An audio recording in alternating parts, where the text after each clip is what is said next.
Sino ba si Ramil Manalastas o mas kilalang si Tekram?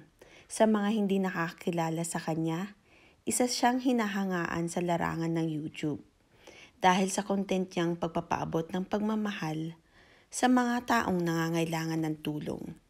Nagsimula sa pag-feature sa lungsod ng Maynila at isa din sa mga sumusuporta kay Mayor Isko. At doon nagsimula din siya sa pagbibigay ng pagmamahal sa maliit na kaparaanan niya. At dito nagtagpo si Tekram at Dave. Dito marami mga taong naantig sa kwento ng batang kargador.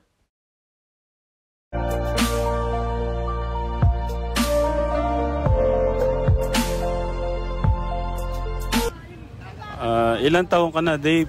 12 po. Sa akin. Sa akin.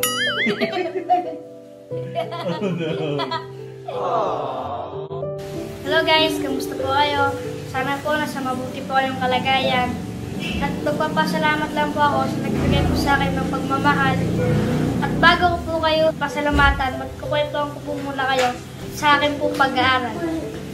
Sa pag-aaral ko po, tutunanin ko magbasa. Sa sinabi ko sa akin ng tatay po, sigiin ko po magbasa. At natuto naman po ako. At sa math po naman, nahihirapan po masyado. Pati rin po sa English.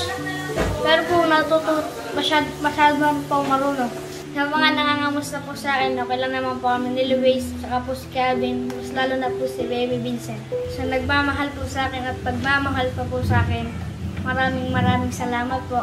Sana po po kayo Sir Tekram, di ba ilang buwan ka na rin paikot-ikot sa Maynila and expose ka sa environment doon. So ngayon nasa province ka, talaga bang mas okay sa province? Siguro para sa akin, kuya, yung, siyempre iba yung hangin dito, maganda, presko. Pero yung mga nakakasalamuha ko na kagaya ni Dave, tapos si Luis, parang parang parehas eh. Kumbaga, yung dalahin nila sa puso yung kay Dave kasi iba yung kwento niya. Si Luis, kaya siya nagtatrabaho dahil gusto niyang makatulong sa magulang niya. Dahil ako, ramdam ko yun eh. Kasi ganun din ako dati. Ayaw kong pumasok ng college kasi gusto ko na makatulong sa mga magulang ko. Parang ganun si Dave. Si Luis. Si Dave naman, kumbaga, nagtatrabaho siya para sa pangsariling pangkain niya, pandamit niya. I'm only about 5 months or 4 months. Ilan na ba ako? 5 months na ba? May ikot sa Maynila? Hindi talaga to plano eh. Siguro, ito yung way ni God para mahipo ko yung ibang kababayan natin na gaya ni Dave, ni Luis. Kung ito talaga yung call ko para kay God, gusto ko tuloy-tuloy na. At magawa ko ng 100% o more than pa sa 100%. Para lahat po ng mga nagtitiwala, ayaw ko kasi ma-disappoint sila. Gusto ko mabigay ko yung best ko para sa mga kababayan natin na gusto din na tumulong, na ipinapadaan po sa akin yung tulong. Yung mga iba po na hindi pa ako makapag-commit kasi sa tingin ko napakabigat po ng inyong gustong ihatang ba yun?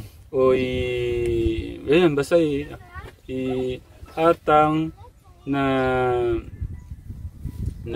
utos o anong tawag doon, na para maisagawa ang mga kagustuhan ni God. Gusto ko po, pero gusto ko saluhin lahat, pero siguro kailangan ko muna ng pag-isipan. Sabi ko nga, kailangan paghandaan, kailangan ko muna siguro experience muna po, siguro mga 5 months, 1 year, para po mapagbigyan ko po ang yung mga kagustuhan na mas lumawak po yung mga mahawakan ko na tao po, mga bata, matanda na gaya po nila Dave at Luis. At maraming salamat po sa mga tiwala. Salamat po sa support at pagmamahal nyo. Kung maalala nyo yung pong may po sa ilong si baby. So balita ko lang ko kay ate na ang flight to nila bukas na po ng hapon. Tawagan ko lang po. At magandang tanghali po. Magandang tanghali din po, sir. Opo. Kumusta po si baby? Ayan po, okay naman si baby. Ate. Ate. Sir. Okay na. Na-book ko na yung ano nyo. So, bukas na po yung flight nyo, no? So, magkikita na ho tayo bukas. Baby, makikita na tayo personal. Oo na. So, wag ko kayong mag-alala sa bahay. Nakuhanan ko na ho kayong bahay. Wag na ho kayong magdala ng kumot, ano pa. Basta yung... Kumusta po kayo? Wow, hello baby. Ay, may regalo daw po si Dave kay baby. O, bigay mo na kay baby. So, ang bait naman ni Kuya. Kumusta po kayo? Wait lang po, sa ano na lang po tayo mag-usap. Sa sasakyan na lang. Saan ba yung mga taxi dito? Yung sa kabila? Yung sa kabila po, wait lang po, no? Dito mo tayo, tara. Percent is 1,067,151.90%. Grabe. Wala po akong masabi. Para sa kasi naman yung mga bata. Thank you po. Nagutom ka, no? Gusto ko matulungan ka na malay mo. Mabigyan ka ng pangkabuhayan kahit papano. Yung... Hindi. Masaya na ako na may nakikitang... May natutulungan ka. Masyado naman. Para naman... Masaya ako na nakita kita. Kahit papano mapasaya kita, no? At saka huwag kang mahiya. Kung may gusto kang iba, sabihin mo, baka kaya ko, bibigay ko, no?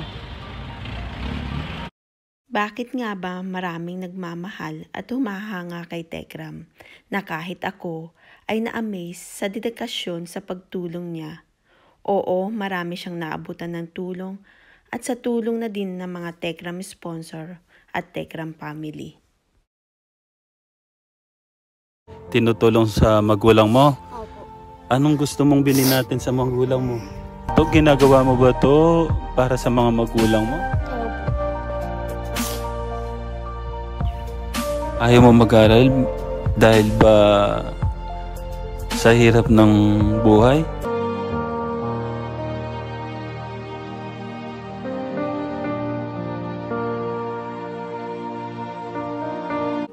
Nagkaroon din tayo ng pagkakataon na mabisita ang tunay na tatay ni Luis sa kulungan.